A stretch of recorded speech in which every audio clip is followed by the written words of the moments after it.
Hello, math fans. This is an intro to yet another playlist I am going to slowly start creating. This is about youth sports. This is actually a real passion of mine, and I have many math questions I want to ask. Most of them practical, but some of them goofy, as always. But mostly I want to talk about my credentials, because I think if you're going to watch a video from a math person about sports, you're probably going to think, what's wrong with this nerdy guy? Why does he have something to say? And you might be right, but I do want to give some evidence that I have a strong background in youth sports. I grew up playing mostly basketball, baseball, and tennis. I played tennis at a college level, Division III. I'm now a 5-0 tennis player, for those of you that know what that is. So I've played a lot of tennis and I've a lot of sports. But I have 3 kids that are very busy, and my wife and I have coached a lot of youth sports, and we've seen a lot of things that I feel like could be resolved easily with a little bit of help from math. And so this is going to be, in the end, my big thing is the last point there, the fair playing time in youth sports. In my coaching and my seeing other people coach, I think some coaches just don't have the tools to make things fair and still be competitive. And I've coached. So this is, again, my credentials first. Let's talk about this, because I want this to be, I helped run a baseball league for many years. Unfortunately, I feel just awful because the league folded during the pandemic. But this is me coaching one of the all-star baseball teams, like a 12 and under. This is my daughter playing softball. This is my older son pitching and catching. My older son was kind of a standout, did well in baseball. We were a very competitive team, several of those kids are doing well in high school now. My son has quit baseball and does soccer and cross country full time, has got to go to state and cross country. He's been a very successful athlete. So I've been on that end of it, an extremely competitive end. I mean, when I coached this all-star team, I think every single parent doubted me. And I don't know, so I've been in situations where there's extreme pressure from parents, which is kind of awful in itself. My kids have played lots of basketball. This is when they were younger. My wife coached a lot of the basketball up through 8th grade. She's also coached a high school team that did well at state.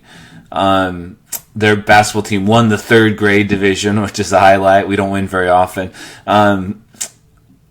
My son, I never could get really any of my kids to play much tennis. My son is a pretty good tennis player, but he quit when he was about 10 or 11 for other things. My daughter's playing a little bit of high school tennis, which is awesome. There's my daughter many years ago playing basketball with my wife coaching. There's my wife and I coached my younger son in basketball. My older son did not make his high school basketball team. That's a different story. Just really wasn't given the opportunity, but it's a story for lots of kids. And he is now coaching, which has been quite lovely. We've done all sorts of soccer. This is my younger son. There's my family. We've been influenced by many wonderful coaches. We are very lucky to have some great soccer coaches, which I'll talk about in some of my videos. We are also just sports fans. I would say my wife's one of the biggest sports fans. Here's us doing the bobblehead camera at T-Mobile Park. Here's us with our beloved Dave Niehaus. When he passed away, we went and took flowers to the stadium. My wife's family went to the inaugural game of what was then called Safeco Field. Now it's T-Mobile. They bought a brick. Here's me at an Aqua Sox game with a beer bat. So we have a lot of experience. I had to throw this in here because we hate the Astros. Other comments to make. I have nephews and nieces that have been superstars. From the Olympia area. One went and played college baseball at University of Portland. My other nephew played football, a great linebacker at Whitworth University. This is him playing basketball, which he played like a linebacker, which I loved. My niece was an all-league volleyball setter. So there's a lot of background in sports. I'm not going to claim that I've always won a lot. In tennis, I won more. But I've witnessed, I've trained coaches in baseball, I've ran leagues, I've done playoffs, I've done all-stars. I have a lot of experience. So I want to lay that out before I get into this, because there will be some more serious points when I get down to this thing. And I can imagine coaches saying, oh, he's just a math guy that doesn't know anything. I'll be very practical when I get there. Things I'm going to talk about. So I will focus on baseball and tennis and basketball probably the most because that's where I have the most experience. I'll talk about scores. I have a funny little thing about basketball timeouts, which I've always thought about, and I don't know why basketball does a few things the way they do. I have a bunch of data. Years ago, I did research on baseball batting averages. I've got a book on the physics of tennis once, and I made an analysis of different sorts of spins. I don't know how accurate it was. That's why I kind of stopped doing the research, but I'll present it. And then hopefully at some point I can team up with somebody to verify the data. But based off of different spins, how much does it bring it into the court? There are models for that. And I sort of looked at that. I have a book on the physics of baseball and tennis, which I read many years ago, and I'd like to pull a few things out of that. The terminal velocity of a baseball I always found kind of interesting. Snack bars I just threw in there because we visit every snack bar possible. I talk about baseball snack bars when I teach my business math class. It's a big example I use. So there's some math there. When I draw the lines on a baseball field, I often set up the baseball field in our league. I'd go out Saturday mornings and set it up. I would drag the field, blah, blah, blah. But I had to find the post at second base, and so I used the diagonal. So I used the Pythagorean theorem. I think there's a lot to be said about the effect of parents for better or worse. I've kind of like to team up with the psychologist and find out, do the players do better when the parents aren't there? I think for some that's true. But the real big project I have is fair playing time. And I've been working on this for several weeks now as I've been collecting my thoughts. And I have quite a bit to say. And I think I can set it up. I'll talk a bit about how coaches can break up their players depending on the sports into different sets. Players that can play this or that or multiple things. And then maybe use that data to help them do playing time. I also think at certain ages, it should just be completely fair. And I think for baseball, especially, what I have witnessed over and over again. So when I coached, the guy I coached with and I were very fair. Everyone sat the same amount.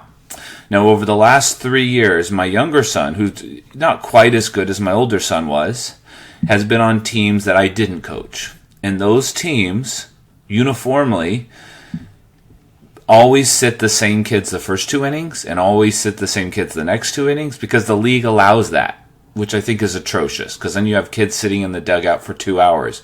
And it doesn't even make sense because you'd have kids, they could go in the outfield. Does it really affect? The ball gets hit to the outfield like 5 times a season in our league. So having a kid sit for 2 innings and not go to the outfield is illogical. It makes the kid sad. It makes the parents mad. Made me mad.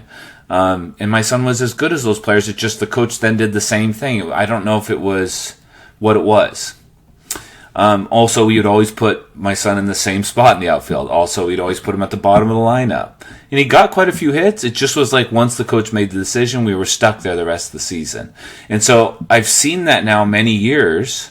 Talk to some of the coaches, but that always is a tough conversation.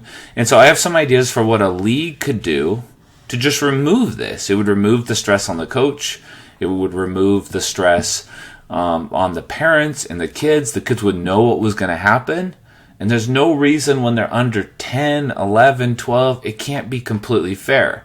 Now, this is why I show you my credentials, because I know the next thing people will say is, well, only some kids can pitch, and only some kids can catch, and only some kids can play first base.